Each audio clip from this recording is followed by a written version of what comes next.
Okay, so today we are looking at some budget laptops under 20,000. But first thing first, if you can, I recommend you to get a second-hand laptop under this budget. It will be more value for money, and this video is only for the people who either can't or don't want to buy a second-hand laptop. Now, these laptops will have Windows and I will cover Chromebooks in another video. Now, without any further ado, let's get into the list. The third laptop on this list is a Vita Cosmos 2.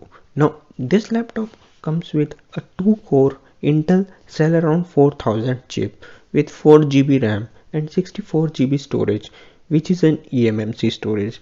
Now, this laptop also has a touchscreen and a Full HD 1080p display. This laptop has a detachable screen and can also be used as a standalone tablet with a 35 watt hour battery. But it also has a few shortcomings like a 64 GB storage. Now, a standard Windows install takes about 25 GB of the storage, and setting it up will probably take another 10 GB storage, so leaving only 29 GB storage for other tasks, which in my opinion is a bit less. And Avita is also a fairly new brand, so the service center situation can be tricky. So buy it at your own risk. Now on the number 2 is Lenovo V15. Now this laptop comes with an Intel Celeron N4020 with 4 GB RAM and 256 GB SSD, which is a massive upgrade over the Avita laptop. This laptop has a 1366 by 768 pixel, basically a 720p display with a 45 watt hour battery. This one also has a few shortcomings that it doesn't come with Windows.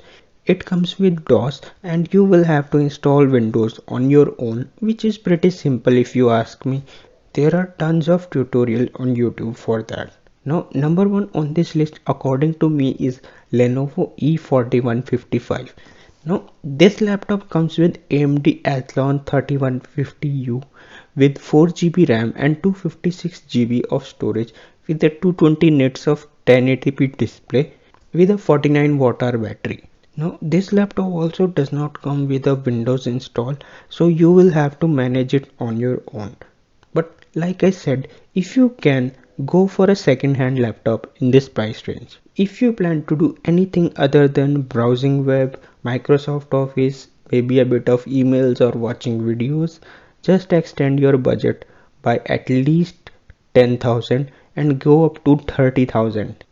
In this budget, you can't get a laptop which can do video editing, gaming, or maybe even a bit of Photoshop. And on that note, like and share the video, subscribe to the channel, and I will see you in the next one. Bye bye now.